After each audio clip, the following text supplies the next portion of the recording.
Жыршым, шоққа тұрғайра таришат, мен өсілем әлі көптен түгілден март айында ол 4-ші тапқыр әне болдық.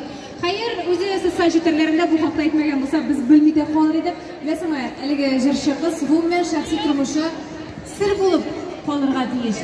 Яғни, шақсы болып қалырға дейіш деп айтын. Кім ол? Дұрыс.